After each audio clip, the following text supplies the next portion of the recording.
दोस्तों, जीवन में जिन व्यक्तियों के मन के भाव खराब होते हैं तो उनके सारे काम भी खराब होते हैं, और जिन व्यक्तियों के मन के भाव अच्छे होते हैं तो उनके सारे काम भी अच्छे होते हैं। तो साथियों, इसी के साथ सभी को मेरा जय हिंद। साथियों, आज का हमारा टॉपिक रहेगा वो औसत का पार्ट नंबर 3 पढ़ेंगे। आज मैंने पार्ट फर्स्ट और सेकंड करा दिया है, दोनों में बहुत महत्वपूर्ण सवाल कराया है। और आज का जो सवाल है औसत का 3 जो पार्ट है, ये बहुत महत्वपूर्ण सवाल है और ये भी बड़े बड़े सवाल है, लेकिन मैं आपको आज इनको इस तरीके शॉर्ट तरीके से समझाऊंगा कि आपका कन्फ्यूजन दूर हो जाएगा और जल्दी सवाल करने, बड़े सवालों को आप कितनी जल्दी से जल्दी कर सके। तो आज के सवाल को हम करेंगे, लेकिन दोस्तों उससे पहले जितने लोग आप ये वीडियो देख रहे हो, इस वीडियो को ज़्यादा से ज़्यादा लोगों को शेयर करें ताकि सभी के लोग के पास ये वीडियो पहुंच जाए, और लाइक और कमेंट जरूर करें। तो दोस्तों देर न करते हम शुरुआत करते हैं। सबसे पहले देखते हैं क्या दे रखा है। एक फैक्ट्री में 12 ऑफिसर कार्यरत है जिनका औसत वेतन 6,050 रुपये। तो दोस्तों मैंने बताया ना आपको, क्या लिख लो, सबसे पहले कर लो 6,050 रुपये कितने, 12 लोगों का, ठीक है। 12 पंजे 60, फिर 0 तो 6, 12 संख्या 72, ये कितने लोगों का औसत आ गया, 12 लोगों का। एक ऑफिसर के सेवानिवृत्त हो जाने से, मतलब सेवानिवृत्ति मतलब रिटायरमेंट हुआ, हट गया हो जाने से शेष ऑफिसरों को औसत वेतन कितना बचा, 5600 रुपये। अब ठीक है, तो यहाँ क्या कितना, एक जन हट रहा है 5600, तो क्या है 12 थे ऑफिसर, तो एक रिटायरमेंट हो गया ऑफिसर, तो 11 बचे, मल्टीप्लाई कर लो, 11 छंकी 66, 11 पंजे 55, 55 और 6 61, ठीक है। दोनों को माइनस कर दो, आपका आंसर आ जाएगा। देखते हैं, 00 से 00 बची, ठीक है। अभी बड़ी संख्या 6 में से 6 तो ये भी शून्य, ठीक है। 12, 2 में से 1 गया तो 1 बचा, 7 में से 1 गया तो 1, मतलब कितना है 11,000। उसका ऑफिसर जो रिटायरमेंट हुआ उसका वेतन 11,000 रुपये। अगला देखते हैं। एक कक्षा में 32 छात्र हैं जिसमें से 42 केजी व 44 केजी वाले 2 छात्रों के चले जाने से 1.5 केजी से बढ़ जाती है, ठीक है। यहाँ क्या रहा, बढ़ जाती का मतलब आपको हमेशा प्रतिशत नजर प्लस, और घट जाती मतलब माइनस। जब उतने छात्र कक्षा में दाखिला लेते हैं तो नए छात्रों का कुल वेतन क्या हुआ, कुल वेतन ज्ञात करना। अब ठीक है, क्या है अपने पास 42 प्लस 44, मतलब क्या है, जिसमें 42 और 2 छात्रों का क्या हो रहा है, 42 और 2 छात्रों चले जाने से ये 2 छात्र गए। अब इसमें क्या बढ़ रहा है, 32 मल्टीप्लाई 1.5, ठीक है। अब इसको आप सोल्व कर लेना, आपका आंसर आ जाएगा। बस मैं स्टेप बता रहा हूँ आपको, ठीक है। अगला देखते हैं क्या है। एक कंपनी में 30 मजदूर काम करते हैं।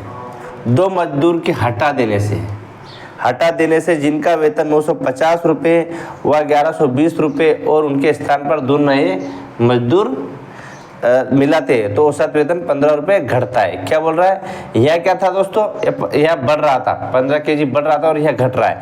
तो घटने पे क्या हो जाता है दोस्तों, माइनस हो जाता है। बिल्कुल कुछ अंतर नहीं, सेम टू सेम है।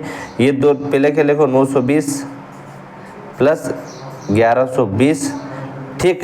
यहाँ ले लो इनको, फिर इधर क्या घट रहा है, तो घटने में क्या जाएगा, माइनस ले लेंगे, तो क्या कितना है माइनस 30 गुणित 15, सोल्व कर लेना, आंसर आपका आ जाएगा। अब अगला देखते हैं, ये थोड़ा अलग टाइप का सवाल है, ठीक है। क्या है देखते हैं, सवाल बड़ा है लेकिन बहुत, आंसर 1 मिनट में जाएगा। 84 सदस्य की परिषद बनी, मतलब कोई भी एक परिषद बनी, 84 सदस्य की बनी, जिसका औसत वेतन क्या 5600 रुपये।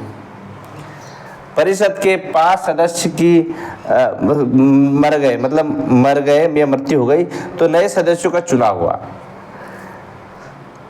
तो वेतन 20 रुपये घटा।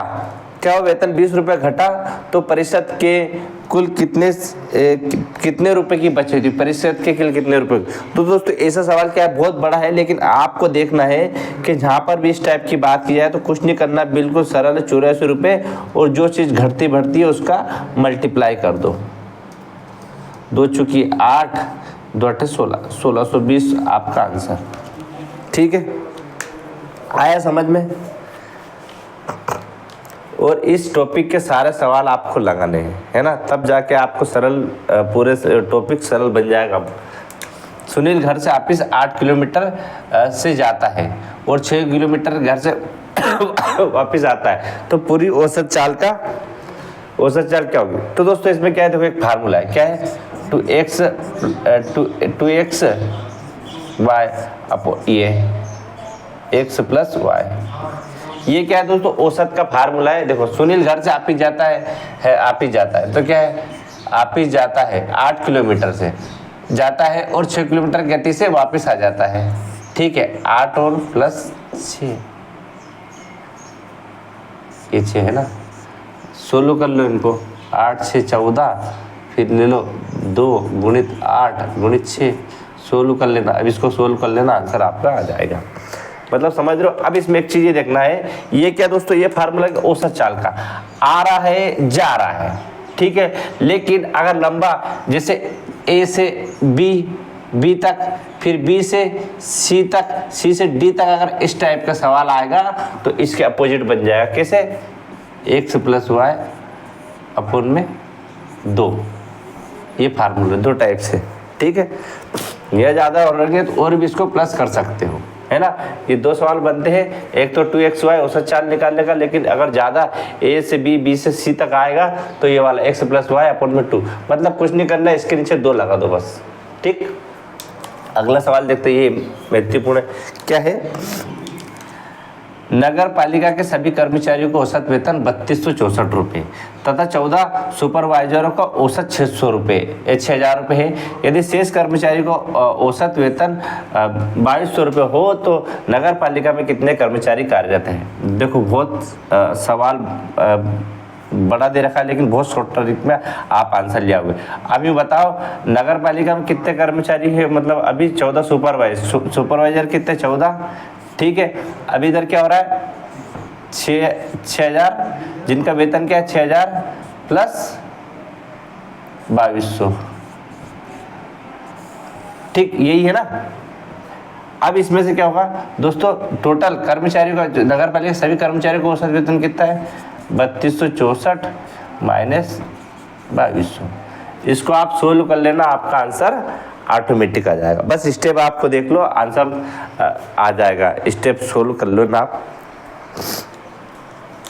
देखो अब ये तो बाकी बहुत सरल है, इनको तो ठीक भी करा देता हूँ, चलो कोई बात नहीं। क्या है देखो समझो, 7 संख्या को औसत 15 है और सभी संख्याओं में 9 जोड़ दिया जाता है। दोस्तों ये पहली जो संख्या है इसको भूल जाना, ये कुछ भी नहीं है, ठीक है, केवल क्या है ना, तो 7 संख्या को औसत 15 है और सभी संख्याओं में 9 जोड़ दिया जाता है, तो प्राप्त संख्या का औसत वेतन कितना होगा, तो 9 और 15 कितना हो जाएगा, 9 और 15 24, तो 24 हमारा आंसर। अगला सवाल, 8 संख्या को औसत 19 है, 8 को भूल जाओ 19 है तो 19 लिख लिया, सभी संख्याओं में 3 घटा दिया जाता है, तो 3 माइनस कर दो तो आंसर आ जाएगा 9 3 16 अपना आंसर। आ रहा समझ में? अगला देखते हैं, 12 संख्या को औसत 16 है, इसको भूल जाओ, 16 है, ठीक है, 16 ले लिया। यदि सभी संख्याओं में 7 से गुणा की जाए तो क्या जाएगा, 7 चंकी 42, 7 करना 7, 112। अगला देखो, 7 संख्या को औसत 12 है तो 12 लिख लो, सभी संख्याओं में 4 से भाग दिया जाता है, डिवाइड भागित कर दो या कुछ भी कर दो, तो 3 आंसर। आया समझ में? तो दोस्तों ये आज औसत का पूरा टॉपिक हमारा ख़त्म हुआ है, एवरेज वाला। तो ये आप दोस्तों इसमें कुछ कन्फ्यूज़न हो तो हमें कमेंट करके ज़रूर बताएं, ठीक है। तो दोस्तों ऐसे हंसते रहिए, मुस्कुराते रहिए, अपने माता पिता गुरुजनों बड़ों को सम्मान को सबका सम्मान करते रहिए और जीवन में जो आपने लक्ष्य बना उस लक्ष्य को पाने के लिए निरंतर मेहनत संघर्ष करते रहिए। मिलते हैं दोस्तों नेक्स्ट दिन। जय हिंद, जय भारत, वंदे मातरम, भारत माता की जय।